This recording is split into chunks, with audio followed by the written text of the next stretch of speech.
नमस्कार. मंगला पटवर्धन. आज ना मी एक लेख वाचून दाखवते तुम्हाला. काल आवरताना मी तुम्हाला म्हटलं ना, मला एक सवय होती त्यावेळी की चांगले चांगले दिसेल ते पेपरमध्ये वाचायलाही तसे वेळ मिळाला तरी कुठेतरी उपयोगी येईल मला वाटायचं, कारण मी कार्यक्रम पण करत असे म्हणून. मग ते कट करायचं आणि फाईलमध्ये टाकायचं. त्या फाईलपैकी हे एक काही वर्षांपूर्वीचं लिखाण. तर म्हटलं वाचून दाखवते. आत्ताच दासनवमी परवा झाली, तर म्हटलं समर्थांचा हे शब्द आपण जरूर ऐका. लिखाण आहे सुनील चिंचोलकर यांचं.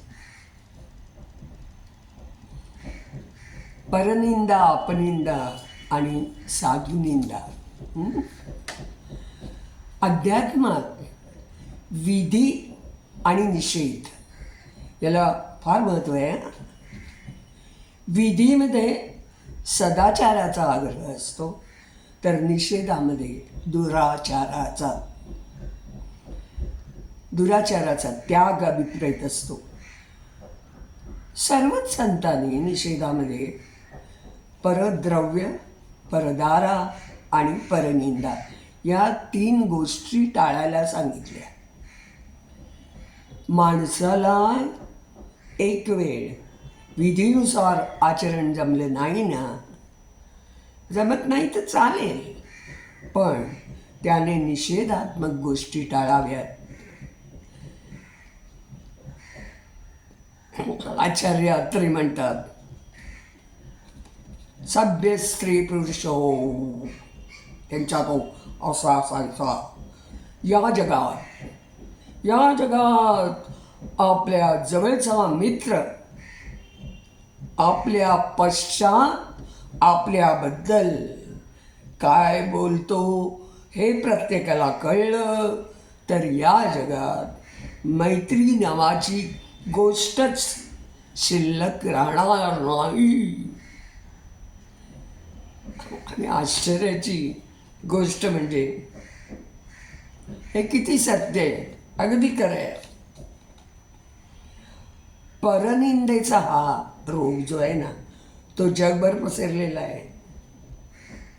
तो नाहीसा व्हावा म्हणून समर्थांनी परनिंदा आणि निंदक या विषयावर लिहिलं आणि याचा निषेध केला. काही अलीकडे कीर्तनकार म्हणा, प्रवचनकार म्हणा, स्त्री जातीची निंदा करतात. तर समर्थ म्हणाले, त्यांनी समर्थाने अक्षरशः त्यांना धारेवर धरले. ते म्हणतात, बहुताळ दिसांच्या वयोवृद्ध मुला जनी बायकोच्या गुणे जन्म तुला, तये जननीच्या कुळा निंदितोसी,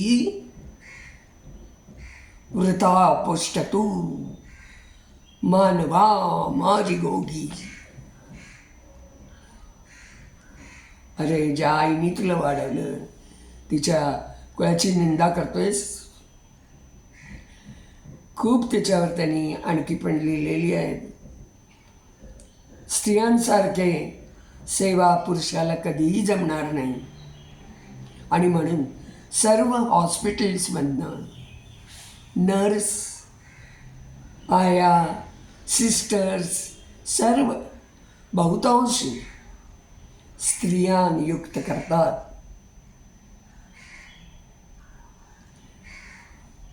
कारण लहान मुलांना वाढवणं हे दुष्कर कर्म केवळ स्त्रीच करू शकते.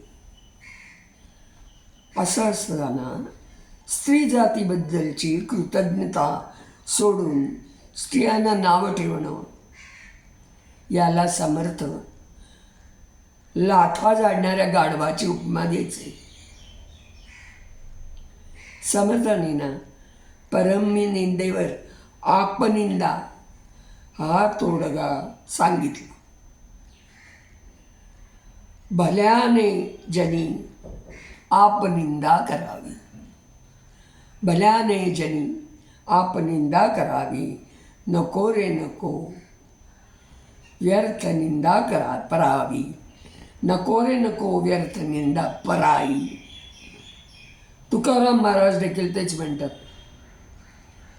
का सया वर्णू इतरांचे दोष, का सया वर्णू इतरांचे दोष,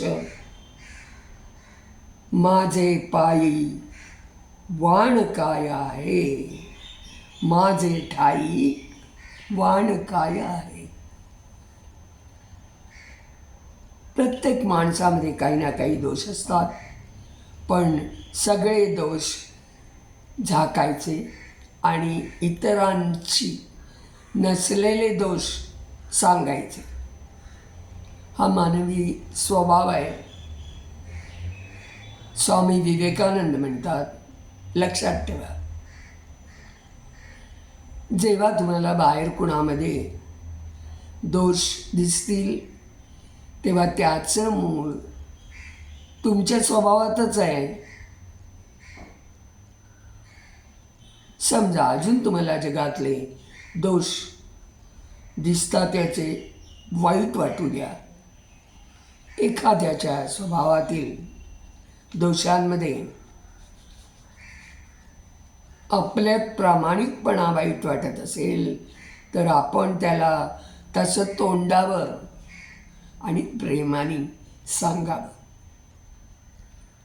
पण जो उपस्थित नाही त्याच्या दोषांची चर्चा करशील, वेळ काढवणं, याच्यात आपण काय साधतो. समर्थांच्या मध्ये परनिंदा हे पाप आहेच, पण साधू निंदा हे महापाप. जनी निंदिता सुटला कोण आहे, जनी सर्वदा सर्व निंदून राय. जयावर्णिता सीणली वेदवाणी, जने निंदिता राम कोदंड पाणी. गारुंच आकाशात उडत असली ना तरी तिचे लक्ष हे जमिनीवरील सडलेल्या जनावरांकडे असतं. त्याप्रमाणे काही मंडळी उगाचच समाजहित राष्ट्रहित असं आवाडून साधू संतांना नावं ठेवतात. परंतु समर्थांच्या मते मध्यान्नी सूर्यावर थुकल्यावर आपलाच चेहरा खराब होतो. तरी या विकारी माणसांची आपल्या इथे भरपूर संख्या आहे. वस्तुतः संत कधीही कुणाला नावं ठेवत नाही. उलट ते इतर संतांच्या तुलनेने आपण कसे तुच्छ आहोत याचंच वर्णन करतात. तुझा दास मी व्यर्थ जन्मासी आलो, समर्थ म्हणतात. प्रल्हाद आणि नारदाच्या तुलनेने समर्थ स्वतःला म्हणतात. तर संत तुकाराम त्यांची तुलना ज्ञानेश्वराशी करताना मज पामरासी काय थोरपण, पायीची वाण पायी बरी, असं म्हणून नम्रता धारण करतात. असा संतांची निंदा करून काय मिळणार. किती खरं आहे नाही का.